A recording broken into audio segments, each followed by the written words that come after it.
If you are a recent college graduate and you are having trouble finding work, you can't get people to call you back, you can't get people to hire you, I am going to give you a challenge.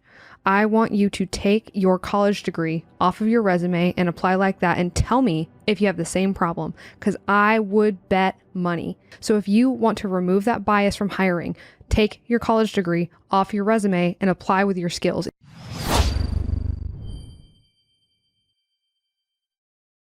Aloha, folks, and welcome back to Degree Free. I'm Ryan. She's Hannah. We have a bunch of stuff to get into today. Let's dive right in. Yeah, so today we have degree-free news. Degree-free news. We'll see if this becomes a reoccurring segment on our podcast, but that's how I like to say it. So this news is that Indeed found less than 1/3 of job listings require years of experience.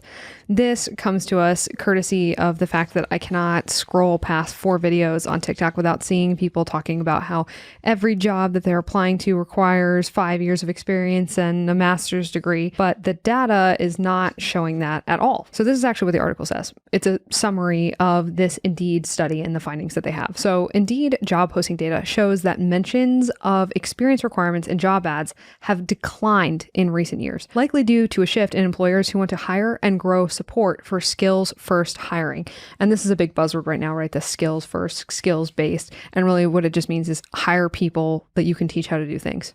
Sometimes they're not even hiring for skill. They're hiring for potential and attitude to learn skill at this point. Stahl wrote, that's the person who did this roundup on the study, less focus on tenure in addition to a long-term decline in educational requirements.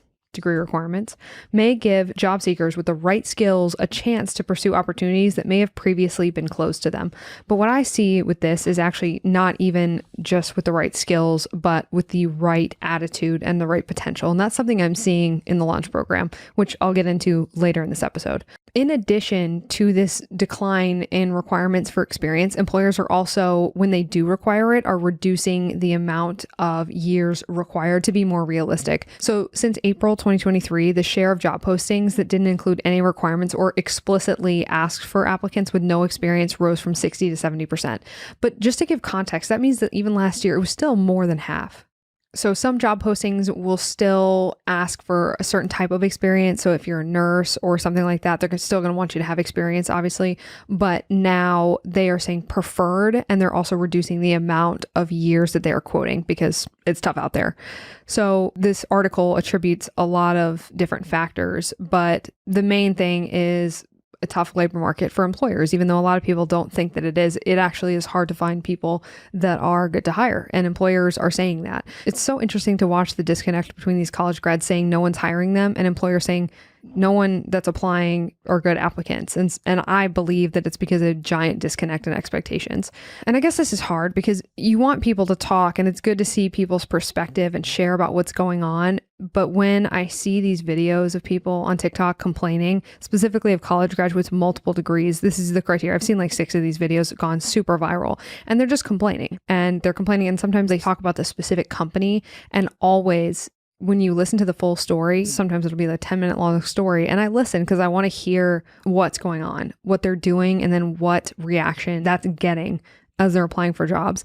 And it does seem to me they go into it with the wrong mindset because they think that they're owed a certain level of job. And I think that that's tough because they're trying to get their first jobs. And again, it's fine if you don't have experience, but they don't have any work experience. It's not having no experience in a field. They have 0 work experience. They went straight from high school to college, they get out, they're mid-20s, and they have high expectations and literally have not even worked at Chick-fil-A, have not even worked at Home Depot, have never worked a day in their life. And then they get upset because they bought 3 college degrees before they got an entry-level job, and no one wants to hire them because they're a flight risk, because they know they're going to hire them and they're going to be disenchanted with an entry-level job. And I think that that's really what's going on. So I think what's happening is this is what I predicted several years ago now, which is that companies were going to start to go around college graduates. And that is what I see happening here. I just spoke to a parent about this who said that Tesla is paying hundreds of thousands of dollars to local high schools in the Austin and basically in the Texplex triangle to source tool and die makers into different programs, and their starting wage after they graduate from these on-the-job training programs after high school is going to be $120,000. And they are not offering those jobs, you'll notice, to college graduates. They want them right out of high school. And the reason they want them right out of high school is because they don't want them 24 years old and expecting the world when they have literally no work experience. So the high schoolers are better because they're excited to learn and do work. The last point that you just made, we talked about this months ago. I have a friend that's in HR, and she was going to college job fair day. And before she left for it, she was complaining. She was like, man, I got to go to this thing. We're not going to hire any of these guys. She was like, we're not going to hire any of these people. And yeah, and I was like, that's crazy. I was like, so why are you going? Well, just so to make it look like we are, basically to have our company in the top of minds of people and that we do good in the community and whatever. And this is another auto industry company, really where our initiative is high schools. They're like, we had an alpha, basically. They had like a trial with this one high school of training their techs basically on how to do things. And they were like, the results have been much better. And a lot of people might say like, they're cheaper. Well, that might be true, but don't you think just from an efficiency standpoint, like if the college graduates, from a business standpoint, like if they were able to get up to speed and start contributing in a major way, faster, quicker, in a more measurable way, wouldn't you hire that person from a business perspective? That'd be easy. Yeah. That's an easy hire all day. If you can make the case to me that I'm going to spend more money, but this person is going to make me more money, yeah, of course. Where do we find that person? Give me 10 more of that person. But they're not finding that. And because they're not bringing that economic value. And with it, they're also bringing all of their baggage. That sense of entitlement that you were talking about, basically, I mean, I'm putting words in your mouth there, but that sense of entitlement that you're talking about, and then their student debt. I'm not casting shade on anybody about this. Like, this is me. This is my story. This is what I went through. I brought that sense of entitlement to my negotiations. Well, I paid a lot of money for this degree. I spent like, a lot. We don't care. Yeah, this is still the wage. I got laughed at. That's nice. This is what we're paying. I said this story so many times in this podcast. For those people that are new, like it was actually my second negotiation, my first negotiation out of college.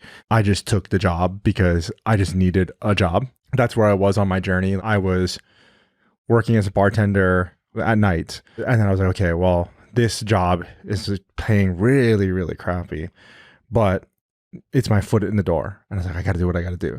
And it was like $11.50 an hour I was making or something. I was like, okay, well, I take that job. And then I got another job, or at least and I was at the negotiation table with them. And so I'm thinking, I'm going to swing for the fences. I'm going to go for it. I'm going to ask for the world. When we got to the negotiation part of it, they were like, oh, so what are you thinking for this job? I was like, what do you think your rate's going to be? I was like, after doing my research, and I think the value that I bring and where the market's at right now, $37,000 a year is fair. And I'm thinking like, that's a great number, bro. 100% they're going to give it to me. And she just laughs.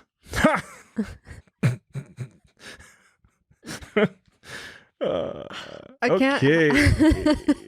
Every time you tell this story, I just imagine her just going, wow, that book that I read on negotiation really just paid off, you know? It's just like, how's 31? And I was like, well, it sounds better than $11.50, I guess, or whatever I was making, $10.50. Yeah. Somebody mathed that out. I'm pretty sure 31,000 is still more than $11.50 an hour. And I'm pretty sure, I think it was like 7 hours a day. I was working hourly, even though it was like a full-time job and stuff like that. I was working hourly. It was an 8-hour shift, and I think I had an hour for lunch. So it was like only 7 hours a day.